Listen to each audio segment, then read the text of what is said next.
1979 was my first outing in a Mini with Mark Stout in a June rally. So that's 34 years. 21 years I've been co-driving. Started with Paul, and I was with Paul for 16 years. The enjoyment and the thrill of the sport doesn't diminish. And then I took 1 year off. So in the 21 years I've missed one Rally Barbados.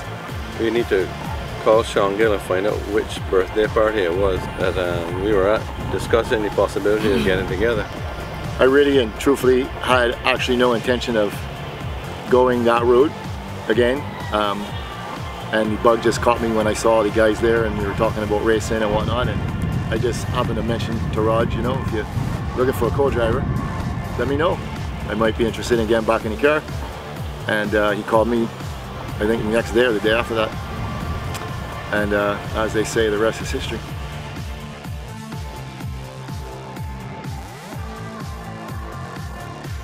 That's thanks to John Tiny Harrison, standing on the front straight at Bushy Park, introducing all of the foreign drivers to the crowd.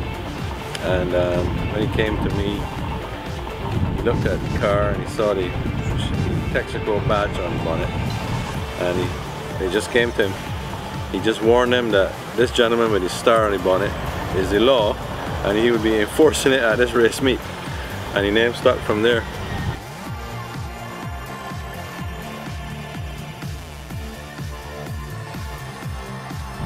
In the beginning it was very much different cars, for me for sure. Standard road going cars that I drove to work every day.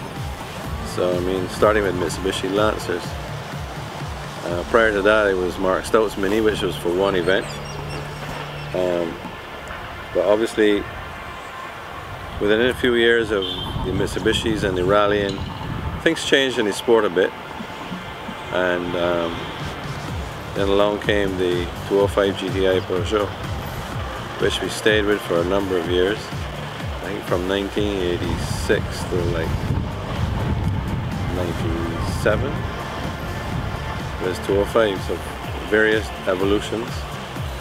And I came in, like I said, with Paul in the 205 GTI, and that kind of just happened by chance as well, because he was short a co-driver and just called me on the spur of the moment after me begging him for a couple of years to let me go with him. And the first event we ended up on the roof, and in Diamond Corner. In Diamond Corner, in the wall. And I got out the car, and the first question I asked Paul is, when can you get the car fixed? When is the next rally? And it just kind of stuck from there. And then we didn't spend too much time in that 205, thank God. Those cars are very darty and very challenging to drive. And the Peugeot 306 we built, and I only drove that with Dave for 1 year. And that's when I had first met Roger.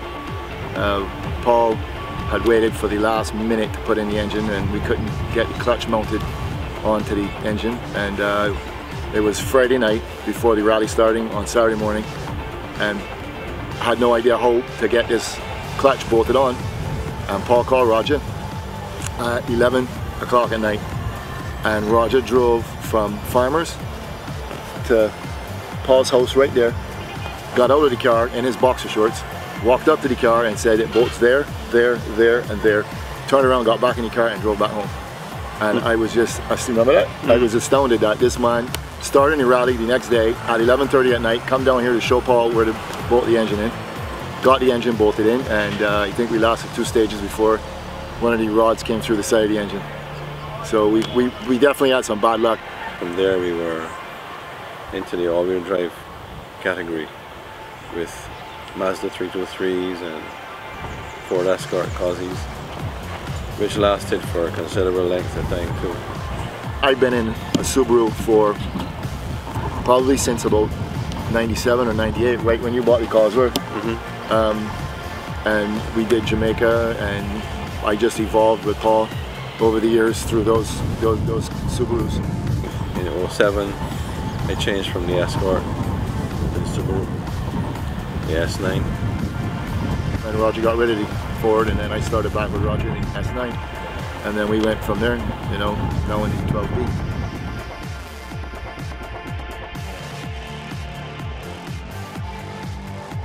A lot of people, I guess, really aren't privy to what goes on with these kind of cars and with co-driving.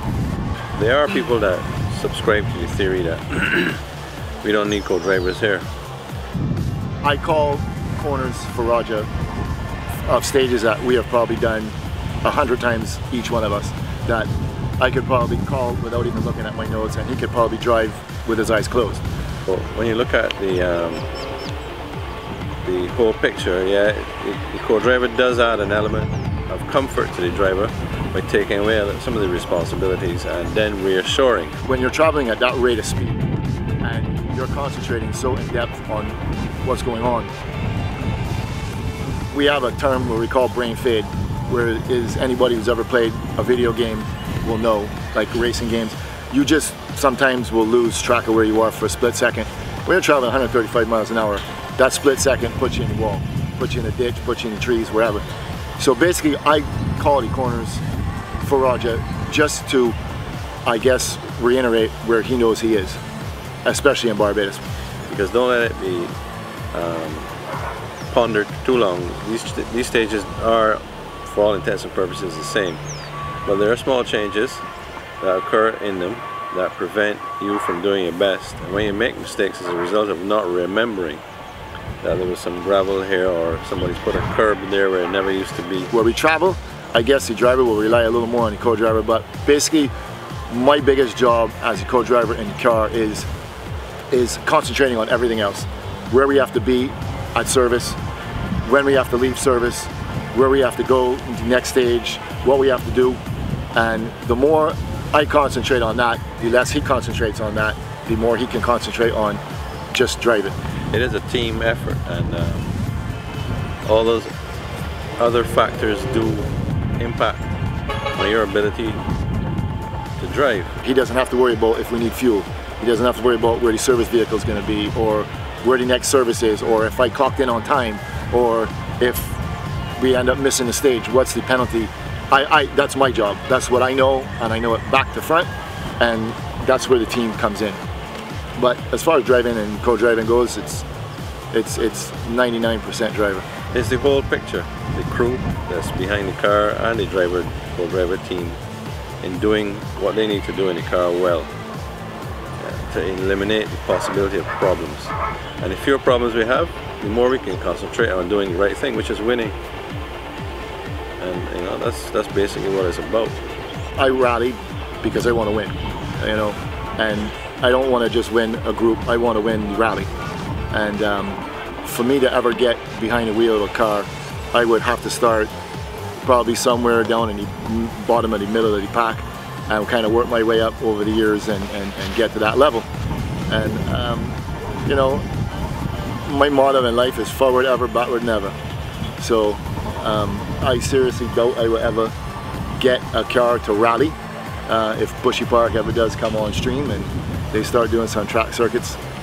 That might be on the cards for me, but I can pretty safely say that I don't ever think I would get in a rally car and drive.